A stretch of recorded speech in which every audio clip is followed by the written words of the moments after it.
ஓம் சாந்தி. 16/7/2024 காலை முரளி பாப் தாதா மதுபன்.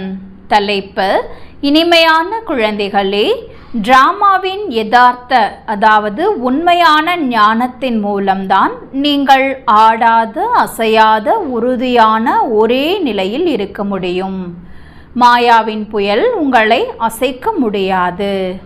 கேள்வி: தேவதைகளின் எந்த ஒரு முக்கியமான குணம் குழந்தைகளாகிய உங்களிடம் எப்பொழுதும் காணப்பட வேண்டும்? பதில்: புன்சிரிப்புடன் இருப்பது. தேவதைகளை சதா புன்சிரித்த நிலையில் மகிழ்ச்சியுடன் இருப்பதாக காட்டுகின்றன. அதுபோல குழந்தைகளாகிய நீங்களும் கூட சதா மகிழ்ச்சியுடன் இருக்க வேண்டும். எந்த ஒரு பிரச்சனையானாலும் சரி, புன்சிரிப்புடனேயே இருங்கள். ஒருபோதும் வருத்தம் அல்லது கோபம் வரக்கூடாது.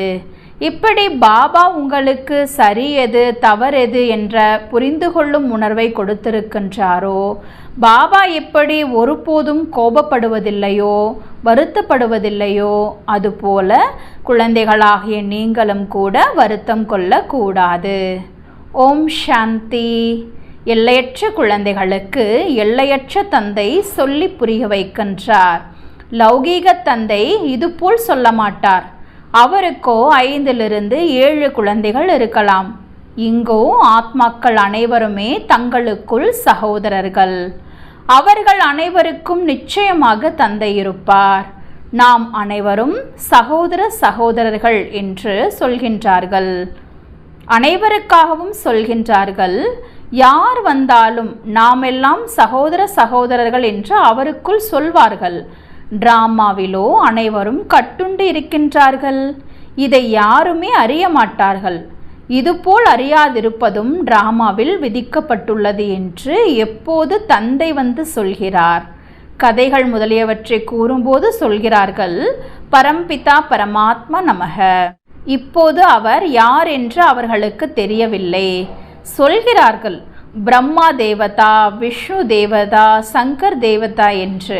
ஆனால் எதையும் புரிந்து கொண்டு சொல்வதில்லை. பிரம்மாவை உண்மையில் தேவதா என சொல்ல மாட்டார்கள்.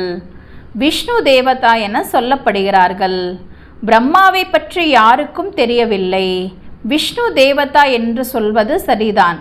சங்கருக்கோ எந்த ஒரு பாகமும் நாடகத்தில் கிடையாது. அவருக்கு வாழ்க்கை வரலாறு இல்லை. ஷிவ் பாபாவிற்கு வாழ்க்கை வரலாறு உள்ளது. அவர் வருவதே தூய்மை இழந்தவர்களை மீண்டும் தூய்மையாக்குவதற்காக, புதிய உலகத்தை ஸ்தாபனை செய்வதற்காக. இப்போது ஒரு ஆதி சனாதனா தேவி தேவதா தர்மத்தின் ஸ்தாபனை மற்றும் அனைத்து தர்மங்களின் விநாசம் நடைபெறுகின்றது. புதிய உலகத்தில் இருக்க போவது நீங்கள் மட்டுமே. என்னென்ன முக்கிய தர்மங்கள் உள்ளனவோ அவற்றை நீங்கள் அறிவீர்கள். எல்லோருடைய பெயர்களையும் இங்கே எடுத்துரைக்க இயலாது. சின்ன சின்ன கிளைகள் நிறையவே உள்ளன. முதலில் தேவதா தர்மம், பிறகு இஸ்லாம். இவ்விஷயங்கள் குழந்தைகளாகிய உங்களை அன்றி வேறு யாருடைய புத்தியிலும் இல்லை. இப்போது அந்த ஆதி சனாதனா தேவி தேவதா தர்மம் மறைந்து விட்டுள்ளது. அதனால் ஆலமரத்தின் உதாரணம் சொல்லப்படுகிறது. மரம் முழுவதும் நிற்கிறது, ஆனால் அஸ்திவாரம் இல்லை. அனைத்தையும் விட அதிகமான ஆயுள் இந்த ஆலமரத்திற்கு உள்ளது. ஆக இதில் எல்லாவற்றை காட்டிலும் அதிகமான ஆயுள் ஆதி சனாதன தேவி தேவதா தர்மத்திற்கு உள்ளது. அது எப்போது மறைந்து விடுகிறதோ அப்போது பாபா வந்து சொல்கிறார், இப்போது ஒரு தர்மத்தின் ஸ்தாபனை மற்றும் அநேக தர்மங்களின் விநாசம் நடந்தாக வேண்டும். அதனால் திருமூர்த்தி உருவாகியுள்ளனர். ஆனால் அர்த்தத்தை அவர்கள் புரிந்து கொள்ளவில்லை. குழந்தைகள், நீங்கள் அறிவீர்கள், உயர்ந்தவரிலும் உயர்ந்தவர் பகவான், பிறகு பிரம்மா, விஷ்ணு, சங்கர், பிறகு சிருஷ்டியில் வருகிறார்கள். தேவி தேவதைகள் என்றால் உங்களுடையதை விட உயர்ந்த தர்மம் வேறு இல்லை. பக்தி மார்க்கமும் டிராமாவில் விதிக்கப்பட்டுள்ளது. முதலில் சிவனை வணங்கி பக்தி செய்கிறார்கள், பிறகு தேவதைகளுக்கு பக்தி செய்கிறார்கள். இது பாரதத்தின் விஷயம்தான். மற்றவர்கள் தங்களுடைய தர்ம வழிமுறை எப்போது தொடங்குகிறது என்பது புரிந்து கொண்டிருக்கிறார்கள். எப்படி ஆரியர்கள் சொல்கிறார்கள், நாங்கள் மிகவும் பழமையானவர்கள், உண்மையில் ஆதிசநாதனா தேவி தேவதா தர்மம்தான் அனைத்தையும் விட பழமையானது. நீங்கள் விருட்சத்தை பற்றி சொல்லி புரிய வைக்கும் போது தாங்களாகவே புரிந்து கொள்கிறார்கள். நமது தர்மம் இன்ன சமயத்தில் வரும், அனைவருக்கும் கிடைத்துள்ளது. அனாதி அவிநாசி பாகத்தை நடித்தாக வேண்டும். இதில் யார் மீதும் குற்றமோ தவறோ சொல்ல முடியாது. பாவாத்மாவாக ஏன் ஆகின்றார்கள் என்று மட்டும் சொல்லி புரிய வைக்கப்படுகிறது. மனிதர்கள் சொல்வார்கள், நாம் அனைவரும் எல்லையற்ற தந்தையின் குழந்தைகள், பிறகு சகோதரர்கள் அனைவரும் ஏன் சத்யுகத்தில் இல்லை? ஆனால் டிராமாவில் அதுபோல் பாகமில்லை. இந்த அனாதி டிராமா உருவாக்கப்பட்டதாகும். இதில் நிச்சயம் வையுங்கள், வேறு எந்த விஷயமும் பேச வேண்டாம். சக்கரமும் காட்டப்பட்டுள்ளது, எப்படி இது சுற்றுகிறது என்று. கல்ப விருட்சத்தின் சித்திரமும் உள்ளது. ஆனால் இதன் ஆயுள் எவ்வளவு என்று யாருக்கும் தெரியாது. பாபா யாரையும் நிந்தனை செய்வதில்லை. இதுவும் புரிய வைக்கப்படுகிறது. உங்களுக்கும் கூட புரிய வைக்கின்றார். நீங்கள் எவ்வளவு தூய்மையாக இருந்தீர்கள், இப்போது தூய்மையற்றவர்களாகி விட்டுள்ளீர்கள். ஆனால் அழைக்கின்றீர்கள், ஹே பதீத்த பாவனா வா என்று. முதலிலோ நீங்கள் அனைவரும் தூய்மையாக வேண்டும், பிறகு நம்பர்வார் பாகத்தை நடிப்பதற்காக வர வேண்டும். ஆத்மாக்கள் அனைவரும் மேலே இருக்கின்றனர், பாபாவும் மேலே இருக்கின்றார். பிறகு அவரை அழைக்கின்றனர், வாருங்கள் என்று. அவர் கூப்பிட்டதுமே வந்து விடுவதில்லை. பாபா சொல்கிறார், என்னுடைய பாகமும் டிராமாவில் விதிக்கப்பட்டுள்ளது. எப்படி எல்லைக்குட்பட்ட டிராமாவிலும் கூட பெரிய பெரிய முக்கிய நடிகர்களுக்கு பாகம் உள்ளது. இது பிறகு எல்லையற்ற டிராமா. அனைவரும் டிராமாவின் பந்தனத்தில் கட்டுண்டுள்ளனர். இதனுடைய அர்த்தம் கயிற்றில் கட்டப்பட்டிருக்கின்றீர்கள் என்பதல்ல. இதை பாபா சொல்லி புரிய வைக்கிறார். அது ஜடமரம். விதை சைத்தன்யமாக இருந்தால் அதற்கு தெரிந்திருக்கும், மரம் எப்படி பெரிதாகி பிறகு பலன் தருகிறதென்று. இவர் பாபா இந்த மனித சிருஷ்டி விதை ரூப மரத்தின் சைத்தன்ய விதையாக இருக்கின்றார். இது தழைகிலான மரம் எனப்படுகின்றது. பாபாவோ ஞானம் நிறைந்தவராக இருக்கின்றார். அவரிடம் முழு மரத்தின் ஞானம் உள்ளது. இது ஒன்றும் புதிய விஷயம் அல்ல. இங்கே பாபா ஸ்லோகன் எதையும் உச்சரிப்பதில்லை. அவர்கள் கிரந்தத்தை படித்து பிறகு அர்த்தத்தை அமர்ந்து சொல்லி புரிய வைக்கின்றார்கள்.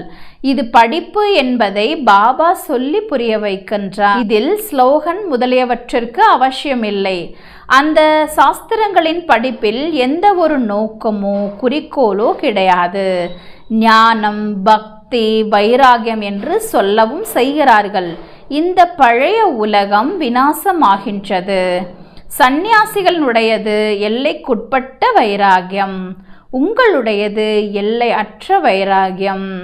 சங்கராச்சாரியார் வருகிறார், அப்போது கற்பிக்கின்றார் வீடு வாசல் மீது வைராகியம் வைப்பது பற்றி. அவரும் ஆரம்பத்தில் சாஸ்திரங்கள் முதலியவற்றை கற்பிப்பதில்லை. எப்போது அதிக பெருக்கம் ஏற்படுகிறதோ அப்போது சாஸ்திரங்களை உருவாக்க தொடங்குகின்றார்கள். முதலிலோ தர்ம ஸ்தாபனை செய்பவர் ஒருவர்தான் இருக்கின்றார். பிறகு கொஞ்சம் கொஞ்சமாக அதிகமாகின்றார்கள். இதையும் புரிந்து கொள்ள வேண்டும். சிருஷ்டியில் முதலில் எந்த தர்மம் இருந்தது? இப்போதோ அநேக தர்மங்கள் உள்ளன. ஆதி சனாதனா தேவி தேவதா தர்மம் இருந்தது.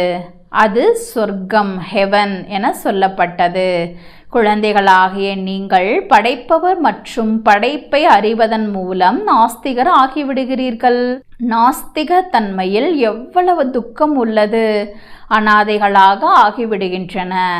தங்களுக்குள் சண்டையிட்டு கொண்டே இருக்கின்றன.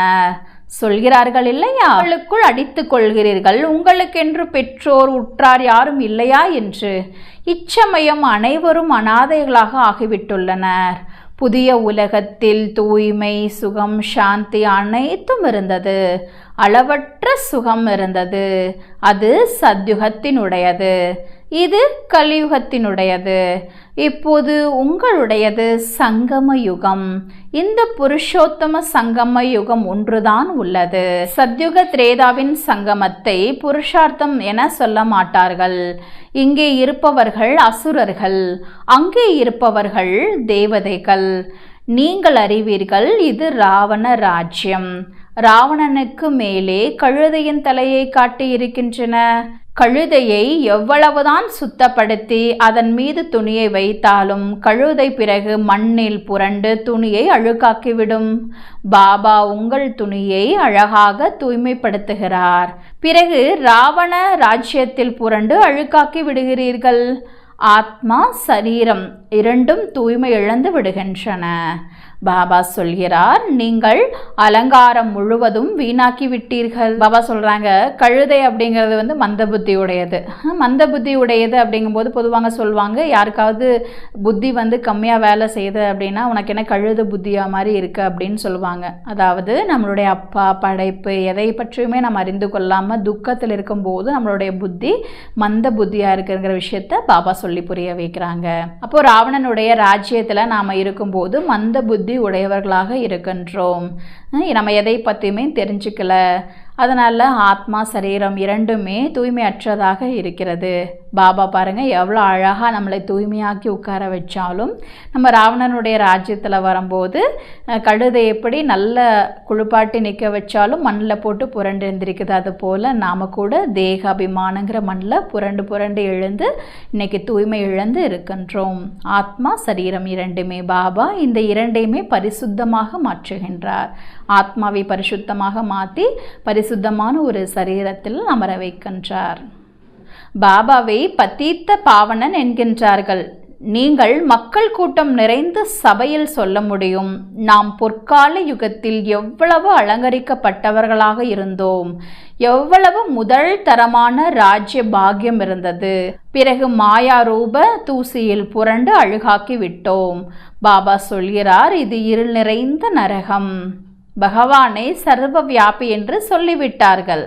என்னென்ன நடந்ததோ அது அப்படியே திரும்பவும் நடைபெறப் போகிறது. இதில் குழம்பி போக தேவையில்லை.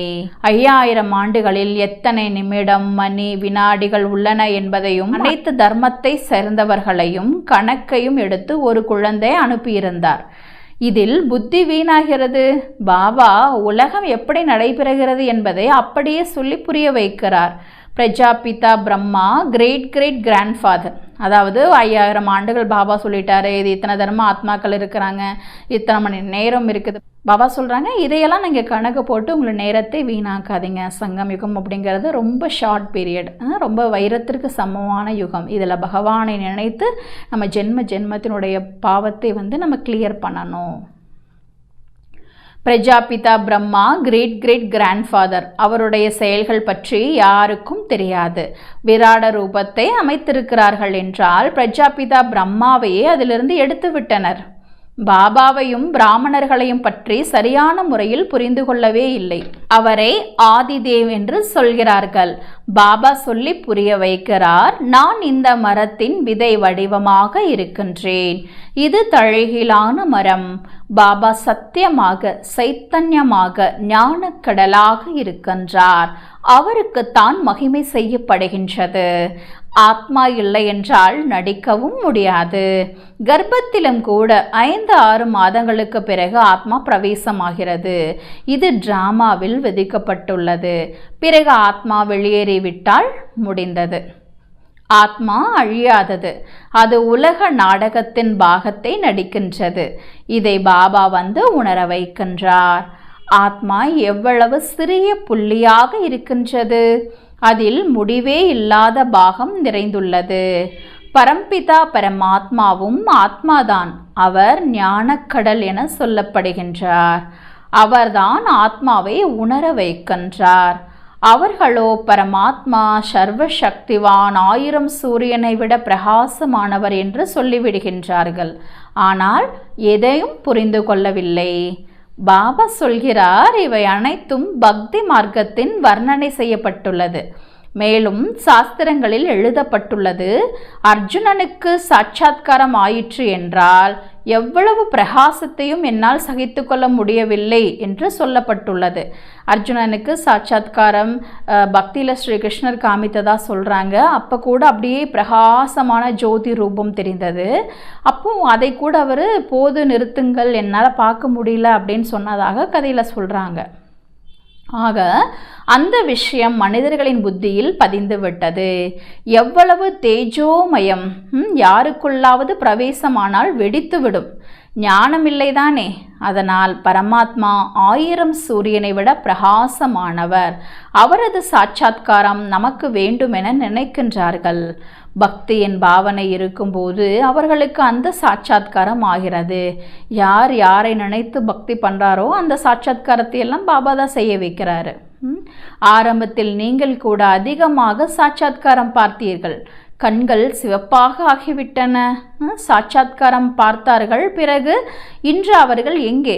சாட்சாத்காரம் பார்த்தவங்க எல்லாருமே வந்து ஃபஸ்ட் கிளாஸில் வருவாங்கன்னு சொல்ல முடியாது. சாட்சாத்காரம் பார்த்தவங்கெல்லாம் நிறைய பேர் காணாமல் போயிருக்கிறாங்க. அது பக்தியினுடைய பலன் இல்லையா? பக்தியில் சாட்சாத்காரம் வேண்டும்னு நினச்சாங்க, சாட்சாத்காரம் கிடைச்சிது, அதோடு முடிஞ்சுது. ஆனால் யார் வந்து முயற்சி செய்கிறார்களோ, பாபா சொல்கிறதெல்லாம் கேட்டு தாரணை செய்கிறாங்களோ அவங்க தான் ஃபஸ்ட் கிளாஸில் வர முடியும். அவை அனைத்தும் பக்தி மார்க்கத்தினுடைய விஷயங்கள். ஆக இந்த அனைத்து விஷயங்களையும் பாபா புரிய வைக்கிறார். இதில் நிந்தனையின் விஷயம் எதுவும் இல்லை. குழந்தைகள் சதா மகிழ்ந்திருக்க வேண்டும். இந்த டிராமாவோ உருவாக்கப்பட்டதாகும். என்னை எவ்வளவு நிந்தனை செய்கின்றன, பிறகு நான் என்ன செய்கிறேன்? கோபம் வருகிறதா என்ன? டிராமாவின் அனுசாரம் இவர்கள் அனைவரும் பக்தியில் மூழ்கி இருக்கிறார்கள் என்பதை நான் அறிவேன். கோபம் அடைவதற்கான விஷயம் இல்லை. டிராமா அதுபோல் உருவாக்கப்பட்டுள்ளது. அன்போடு புரிய வைக்க வேண்டியுள்ளது. பாவம் அஞ்ஞான இருளில் உள்ளனர். புரிந்து கொள்ளவில்லை என்றால் அவர்கள் மீது இரக்கம் வருகின்றது. சதா புன்சிரிப்புடன் இருக்க வேண்டும். இவர்கள் பாவம் சொர்க்கத்தின் வாசலுக்கு வர முடியாது. இவர்கள் அனைவரும் சாந்திதாம் செல்ல இருப்பவர்கள்.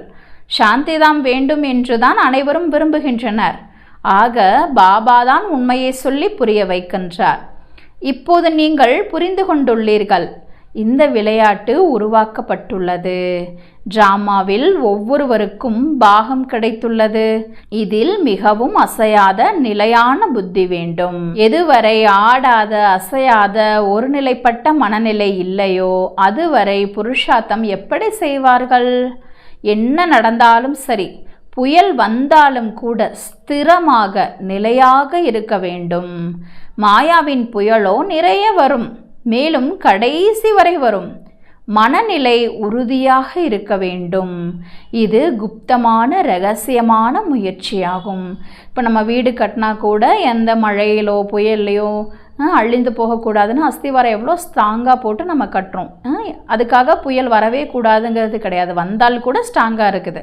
அதே போல் மாயாவுடைய புயல் நிறையா வரும், ஆனால் நாம் அசைந்து கொடுக்காதவர்களாக இருக்க வேண்டும். அந்தளவுக்கு நாம் உறுதியான மனநிலை உடையவர்களாக இருக்க வேண்டும்.